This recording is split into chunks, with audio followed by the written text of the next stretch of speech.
Folks, welcome back to the quiet side of the South, where the stories run deep and the humidity clings to the truth.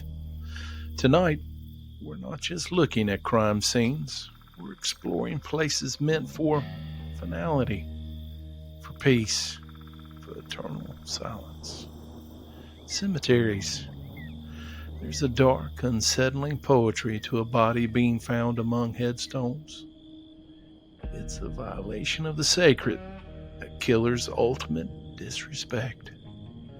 But sometimes, these silent fields are the only places where the earth holds a secret just long enough for us to finally hear it. We have 3 cases tonight, linked by the tombstones, the soil, and the moss. We'll hear the devastating story of Curry Spivey, a North Carolina teenager whose murder is still the subject of cold, desperate whispers.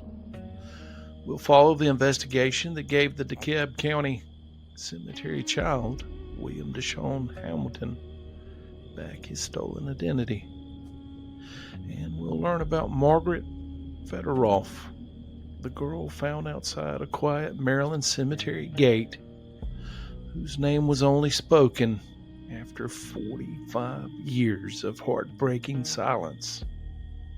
Grab your sweet tea, check those shadows behind you, and let's step into the graveyard, because tonight, the dead are talking.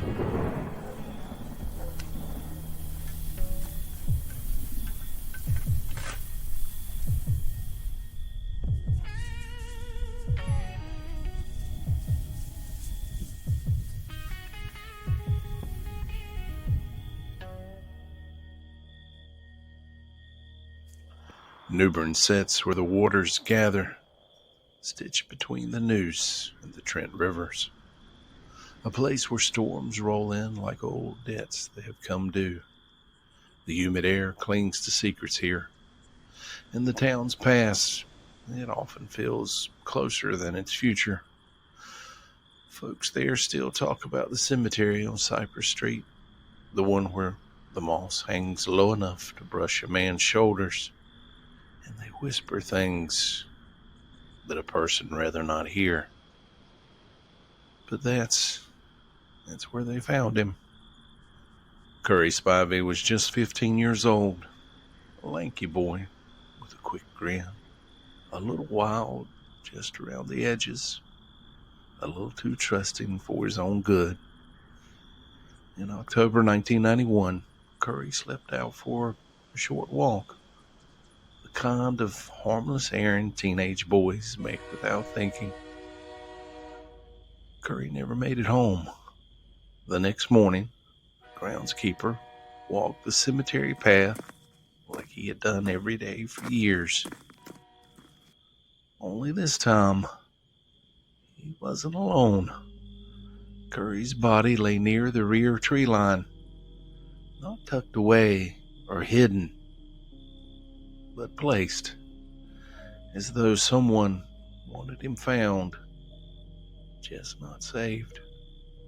Curry had been stabbed multiple times, the kind of frenzied, terrible violence that comes from anger or fear, or perhaps the terrible combination of both.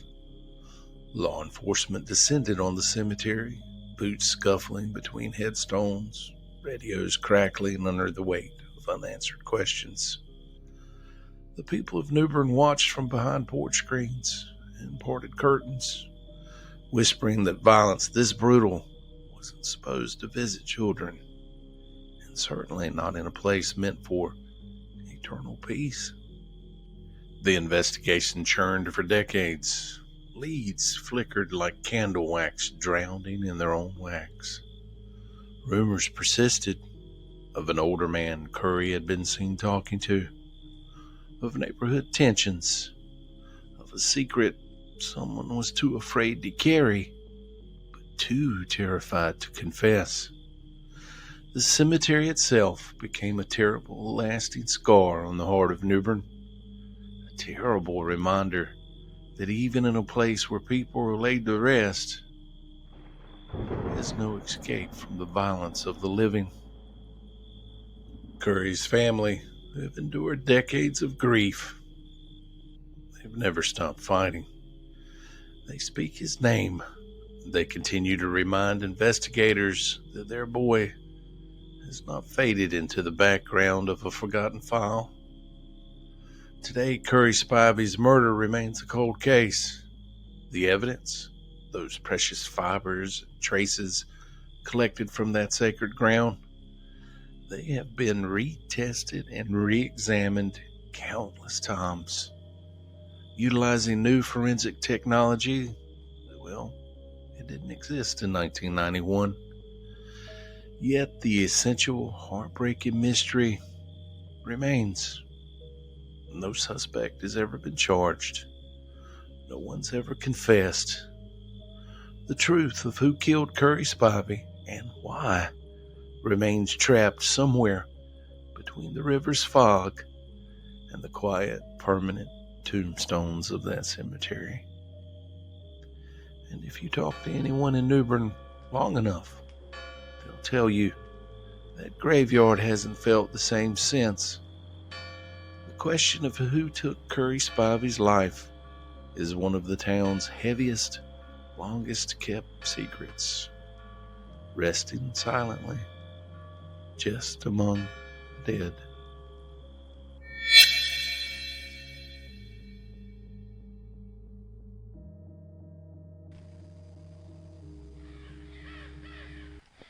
It was a gray February morning in 1999 when the groundskeeper at Rest Haven Cemetery in DeKalb County, Georgia, paused mid-stride.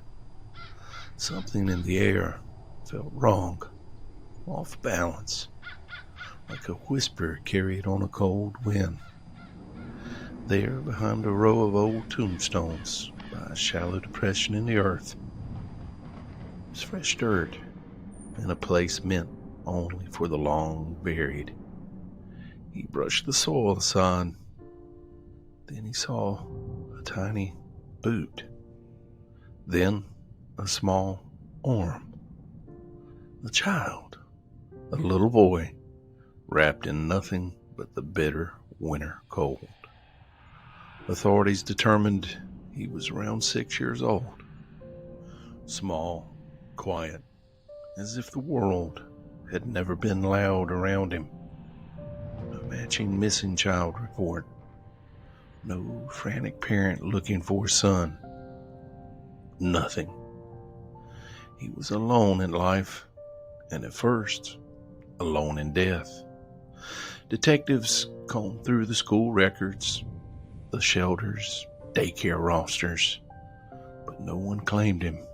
Not a neighbor, not a teacher, not a single family member stepped forward.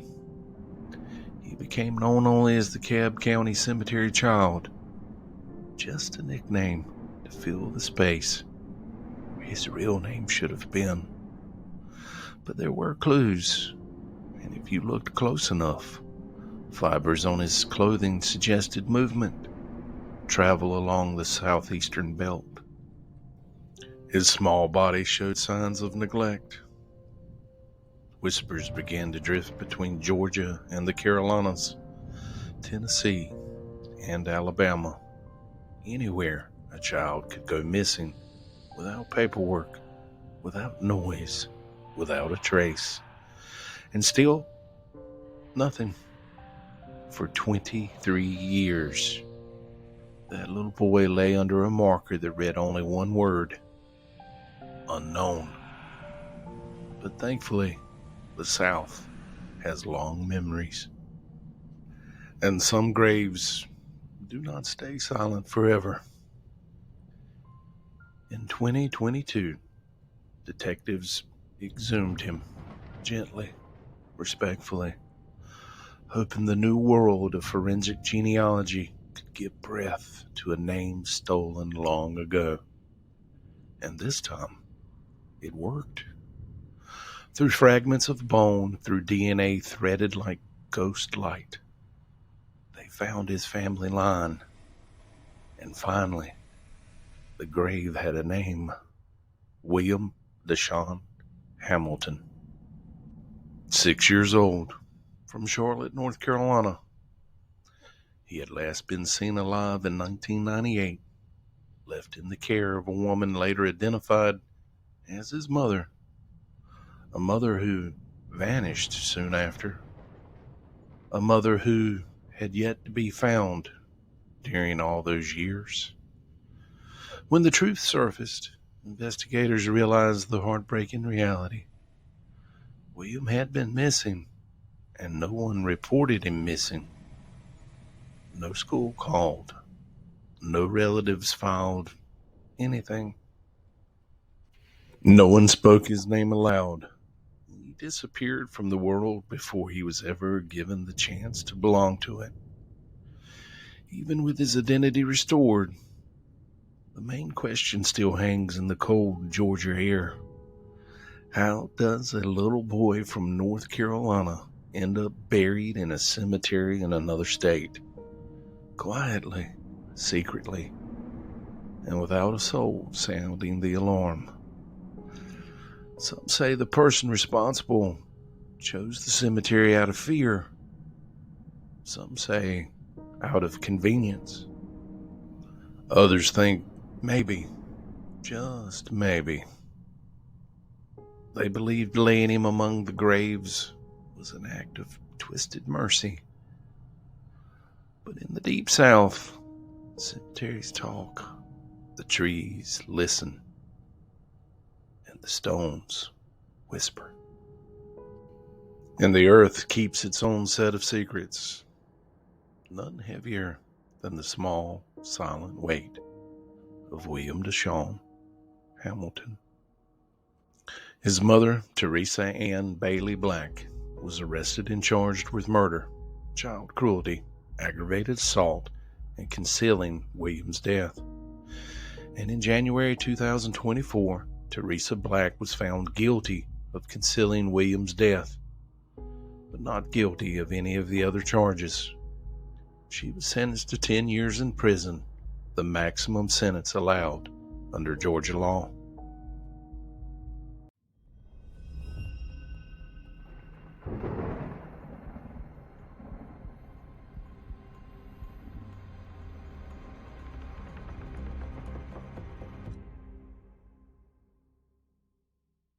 It was late in the summer of 1976, September 12th to be exact.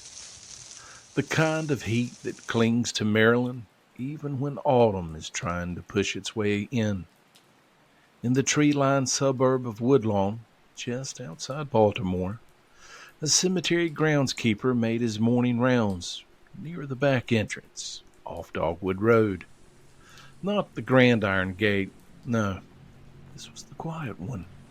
The place where only service trucks and shortcuts pass through. And that's when he noticed it. Something lying halfway in the brush. Something wrapped in white. First, he thought it might have been a sheet. Discarded. Blown off a clothesline. Maybe. But as he stepped closer, the shape beneath it came into focus, and the air changed. It wasn't laundry. It wasn't trash.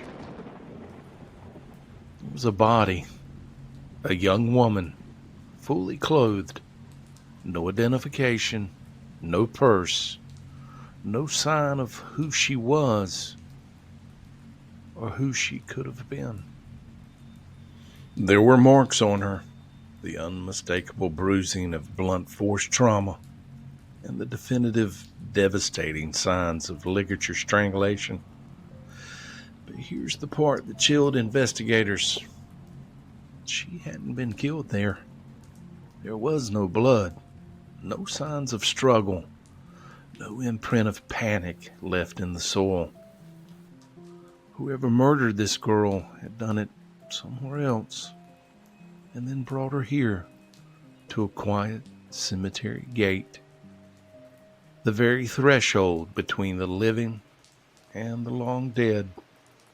And for decades, They simply called her the Woodlawn Jane Doe, a name born of necessity, a placeholder for a girl whose real name, whose real story had been smothered by violence and time. Her file grew cold, then colder, and then colder still. Detectives, well, they came and went. Families of missing daughters called across state lines. Even psychics wrote letters. Reporters revisited the case in quiet anniversary segments. But every lead dissolved the moment anyone tried to grab hold of it. Her identity drifted like the wind that curled through the very headstones themselves. Then, decades later, came the revolution. Forensic genealogy. A kind of science that lets you take a single strand of DNA, a whisper, a trace, and run it up a family tree until a branch shakes loose. And that's what happened in September of 2021. 45 long years after she was left beside that cemetery gate, the Woodlawn Jane Doe got her name back. She was Margaret Fetterolf, 16 years old, a student from Alexandria, Virginia. She'd been reported missing in 1975. Her family had lived in the agony of unknowing for nearly half a century. Never really sure whether she had run away, been taken, or was simply out there, somewhere, alive, but lost. And all the while, Margaret lay unidentified, waiting for her name to be spoken again. But here's where the story grows darker, because knowing her name, well, that didn't reveal her killer. One detail from the original autopsy resurfaced, now carrying a fresh, unsettling weight. Margaret had a high level of chlorpromazine in her system, a powerful sedative used in psychiatric care. Not a street drug, not something an average person would just have access to. But someone did have access to it, and that someone gave that to Margaret. They knew what it was, and they knew what it did. It opened up a chilling set of possibilities. Medical staff, psychiatric personnel, someone connected to a facility, or someone with enough knowledge to subdue a child with cold, clinical precision. Whoever killed Margaret drove her to that cemetery gate and vanished back into the dark. Almost 50 years have passed. Her murderer still walks free. Margaret now rests under her own name, finally claimed by the family who never stopped looking for her. But the shadow of the one who took her life, it still stretches over that quiet cemetery, over Dogwood Road, over every unanswered question. Some graves hold bodies, others, they hold secrets. And in Woodlawn, one secret still hasn't let go.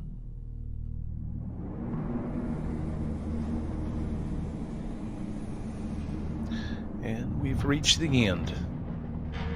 This is Tim Eubanks with the Bucklesberry Lemonade podcast, reminding you to lock your doors, turn on your porch light, hug a loved one, and stay safe out there, guys. Until next time.